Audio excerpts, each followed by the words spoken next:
Good evening, peeps. I'm Auriel Grace, and this is a spiritual show. So, I have a pretty good show tonight. and my newsletter went out today. So, there's a lot of info there. If you receive the newsletter, check it out. Okay. And if you want to receive the monthly newsletter, go to aurielgrace.net and sign up for it. Okay. All right. So we're going to be talking about presence, and we're going to be talking about why it's important. And then later on, I'm gonna share with you my experience that I had with the venerable monks that are walking for peace, and it was pretty amazing. So here's the deal. All right, I have a couple things to show. First, I'm looking for love stories. And this month, February, I'm going to be reading love stories. I have a couple already, and I'm looking for like two or three more. The love stories can be romantic stories if you want, unconditional love. They can be about people that you know, pets, places, objects, all kinds of stuff. I've even had somebody send me a love story about their guitar. So please send the love stories to a gang of girls inc at gmail.com. All right. So the next thing is this. The Love Book has been published on Amazon. You can go and buy it. It's on pre-sale right now to go up for Valentine's Day. So we're going to be talking about the Love Book throughout February, but it's up as a Kindle book. The paperback book will be up around Valentine's Day too, hopefully. But it's a great book. I have spent 2 years writing this book, and I can't believe that I'm done with it. It's like so awesome. I keep reading it over and over again. I'm thinking to myself, wow, I had a lot of help writing it. So go ahead over to Amazon. If you have Kindle Unlimited, if you have the Amazon Kindle app, you can buy it now and receive it on Love Day. Okay? All right. So let's pull this off. All right. So the reason why I ask for love stories is because there are so many people that are all about hope. You know, they hope for things. They hope for love. They want they want to feel that love for them. And when they hear great stories about love, it helps to uplift them and open them to love. So that's why I ask for those stories. Hey Mary, hey mom. It's cold. Let's keep our fingers crossed so that the electricity stays on. Oh my gosh. So it's cold right now. It's cold in North Carolina. We had ice last week. That's why I wasn't on. And then we had I have over a foot of snow in my yard right now. And I'm like going, oh my God. So people have asked me today, I hope you're not out in the snow. No, I am not. I don't like the cold. I don't like snow. I don't like any of it. I'm not that crazy about winter. I understand why we have it, but the snow can go away. It can. Okay. So this is Love Month, and I have been celebrating Love Month, February, for probably like a decade now. And every year it gets better and better. So last year we had our love mantra: love, love, I am love. All the month of February we said it. And some of you are still saying, love, love, I am love. So if you want to start the love mantra, yes, no, snuck. If you want to start the love mantra, this is what we do. We take our phones, we put the timer on for 3 minutes, and that's what we say. Love, love, I am love for this first week of February. The second week of February, we do it for 5 minutes. The third week of February, we do it for 7 minutes. And the fourth week of February, we do it for 10 minutes. And after that, your brain's gonna want it. It's gonna want love.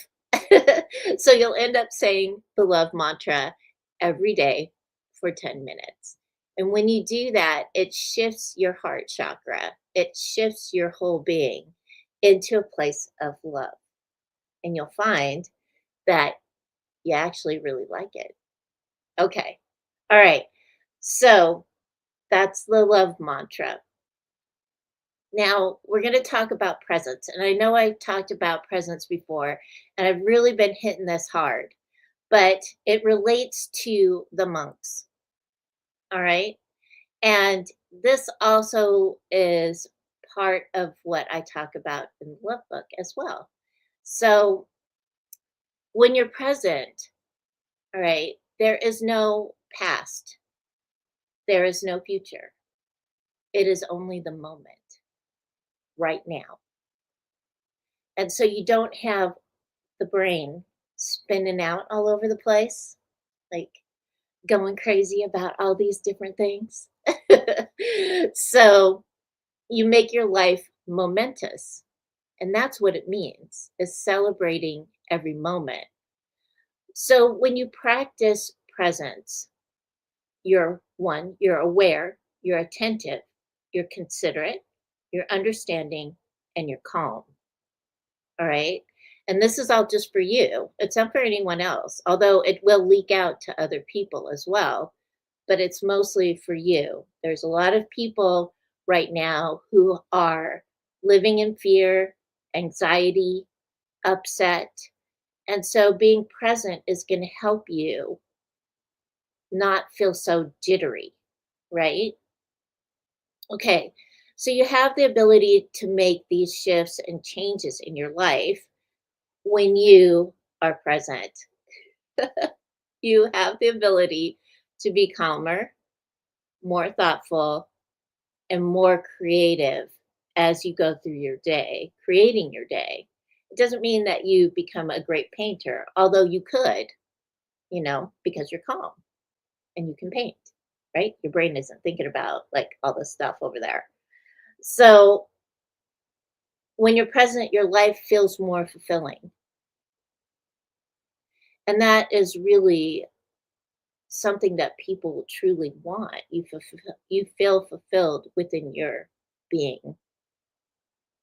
And so present isn't about being calm all the time. You can be present while you're feeling sad, excited, nervous, joyful. You feel more connected to yourself. And then as you feel more connected to yourself, you feel more connected to others.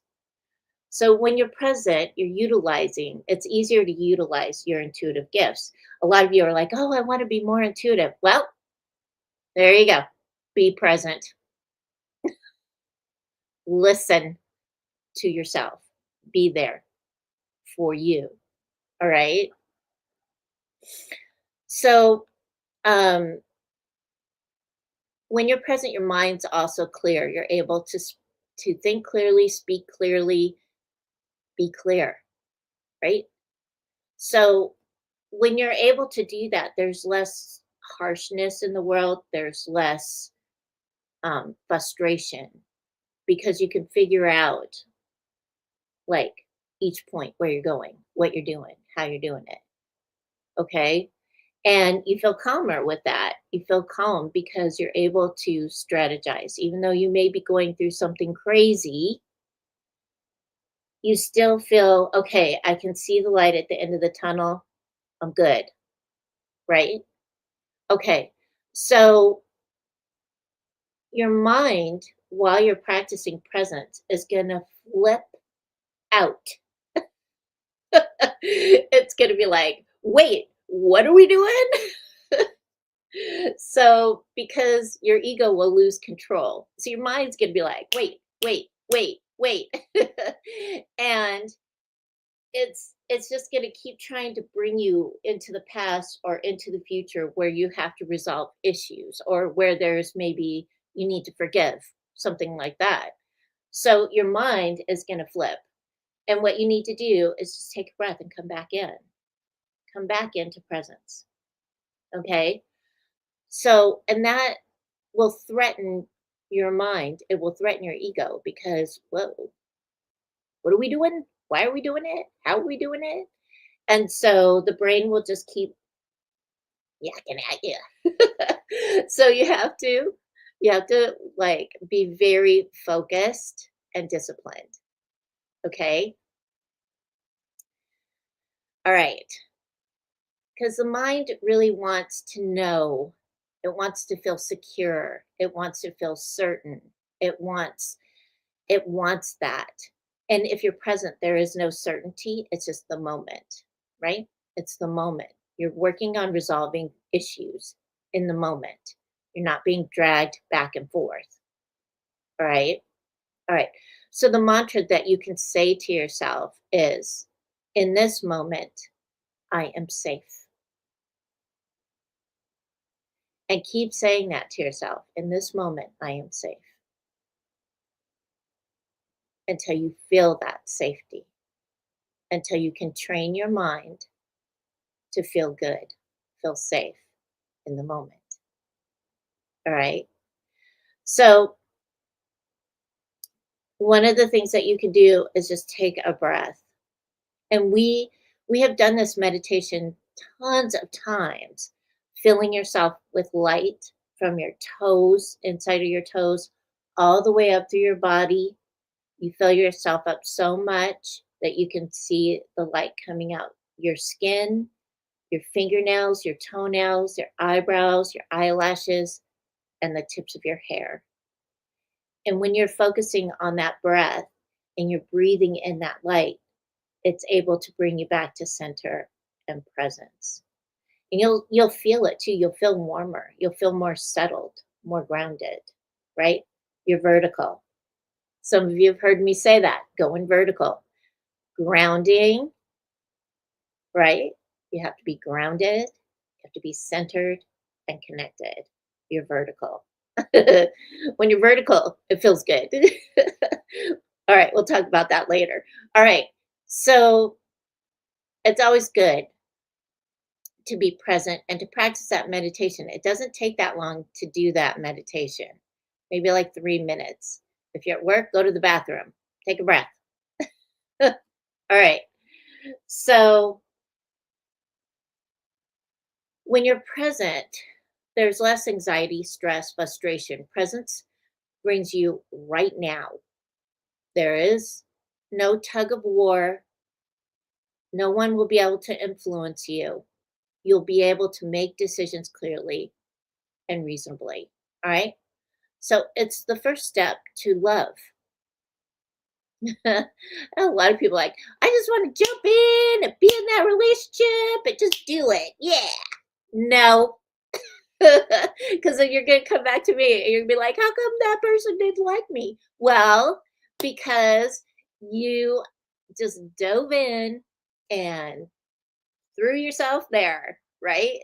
So you don't want to be the guy or gal to jump into a relationship with this really awesome, handsome, cute girl, guy, and because they're cute or handsome or whatever, and they're charismatic and all that stuff, and you just can't do without them. And you forget yourself. You forget who you are and what you want. That's not good either because that's not being present. So, the first step to finding love within you is being present. There you go. Once you have that presence, you will take a minute and really look at the people that you are surrounding you. Are they truly your friend? Do you truly love them? Do you feel safe?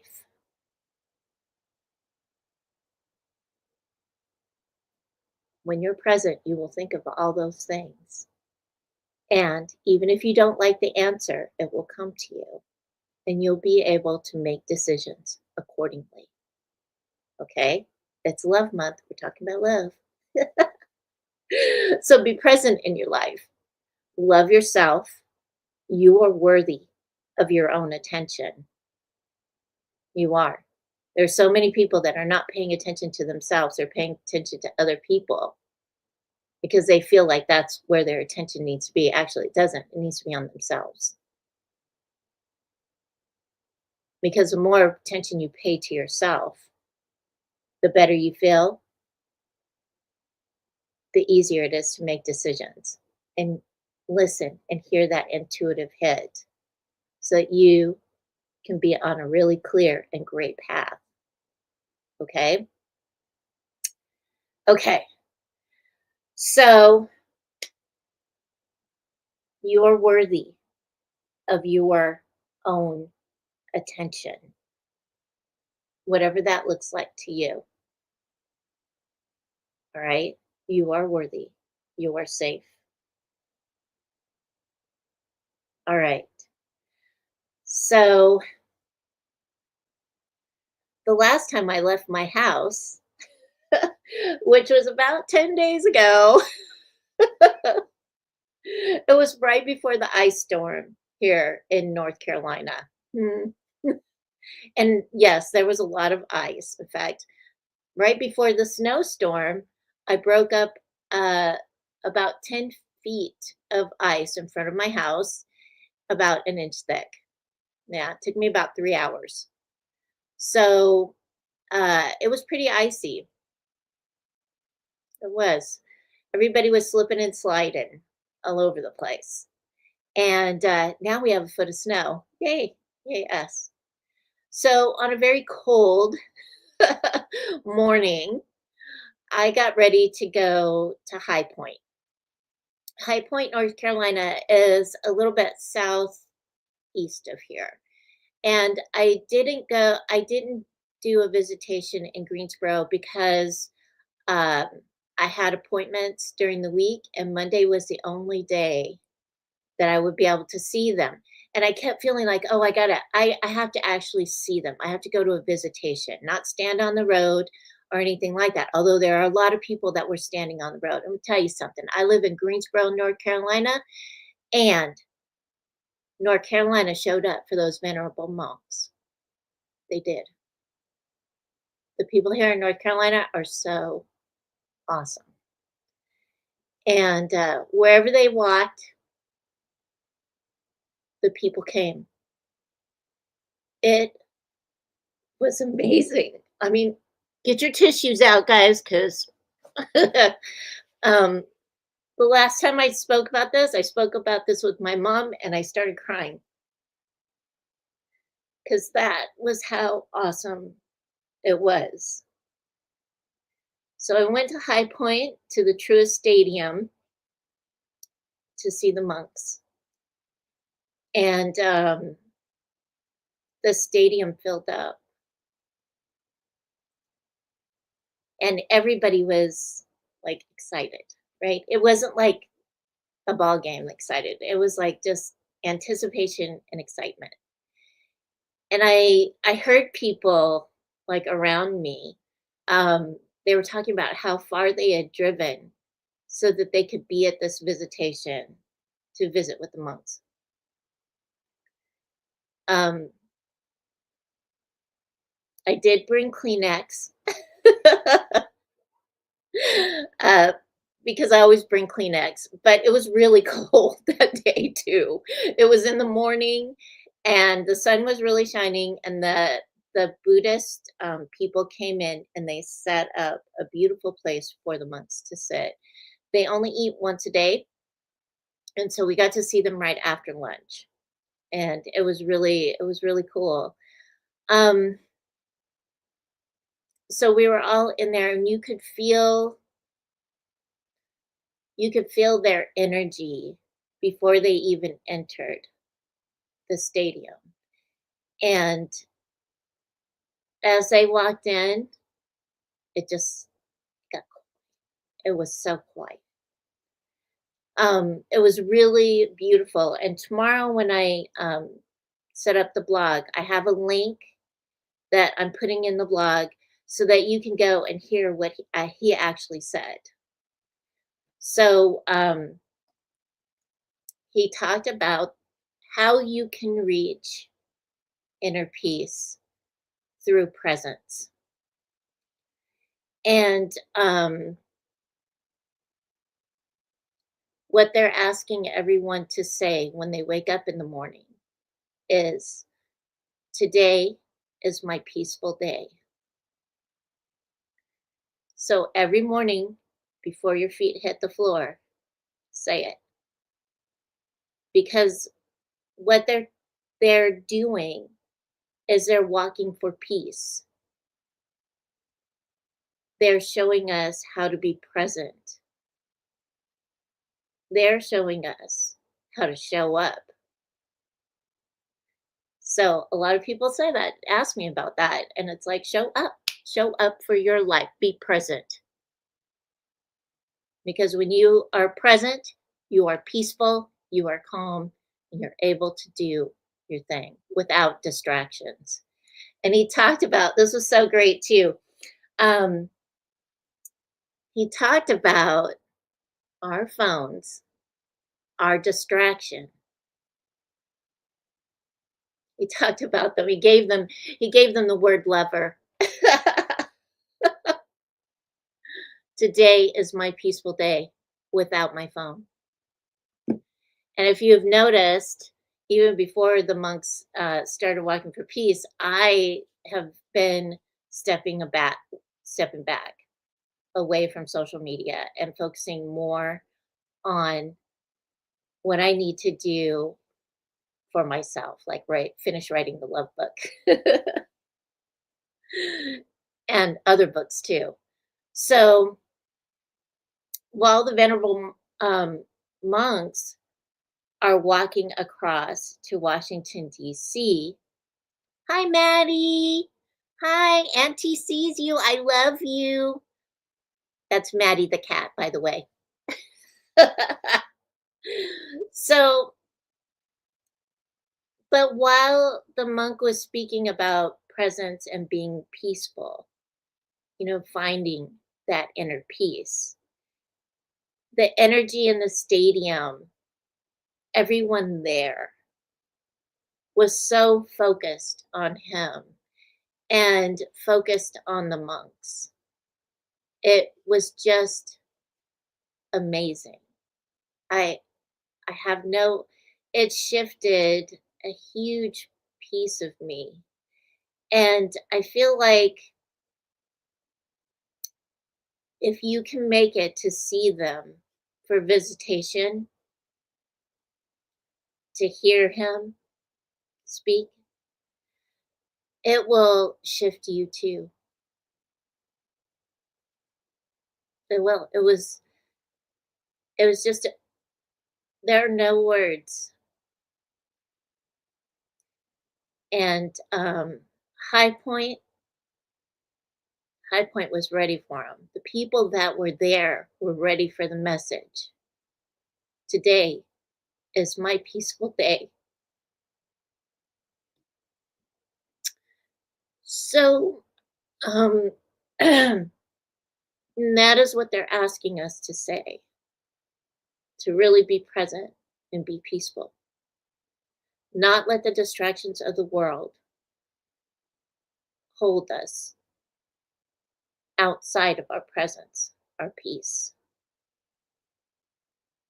The more peaceful we are within our being, and the more we show that and are an example of that for others, the more peaceful they will be as well, because they're going to catch it. They're going to catch the vibe. They're going to be like, whoa. Because when those monks walked into that stadium, let me tell you something. The whole place shifted.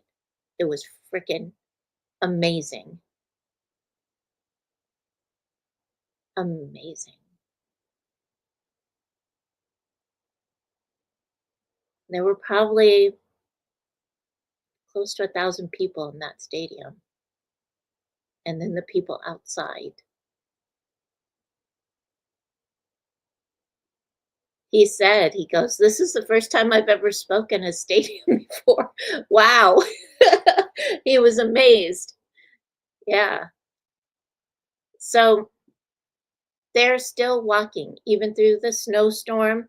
They made it to Raleigh, um, and a lot of people asked me about their dog. Their dog was not with them when they were in High Point. Aloka was, I think, was still in Charlotte. I think Aloka is there with them in Raleigh now, so he's better.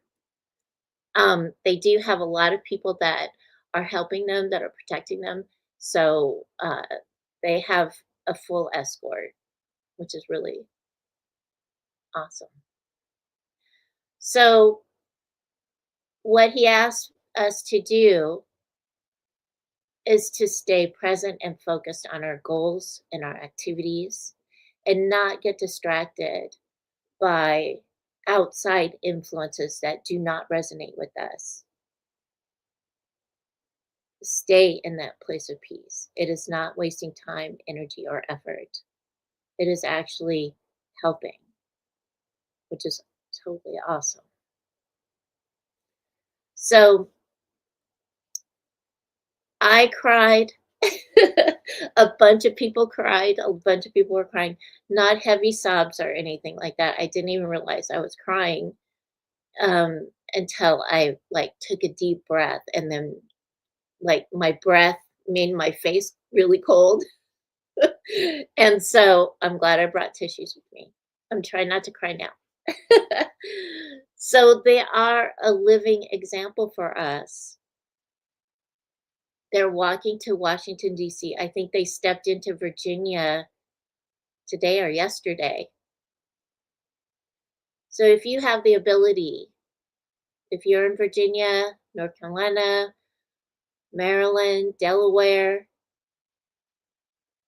I don't know where, if you can manage to see them in person and to feel that energy, it will transform you. It will. So if you can't, I will be sharing the link tomorrow in the blog so you don't have to go look for it. You can hear what he has to say. And hopefully you can feel some of that energy too. Again, amazing. So today is my peaceful day. Just today. All right. So that's the show tonight. I hope you can go see them. Please be present. Be present. Be present in your life. You're safe. You are. And you deserve your own presence. You deserve to feel that. You deserve to be momentous. Okay? All right. So send me those love stories. It's love month. All right? Have a beautiful week. Please stay safe. Stay warm. And remember, keep your heart open and aligned with the energy of love. I'll see you next week. Bye.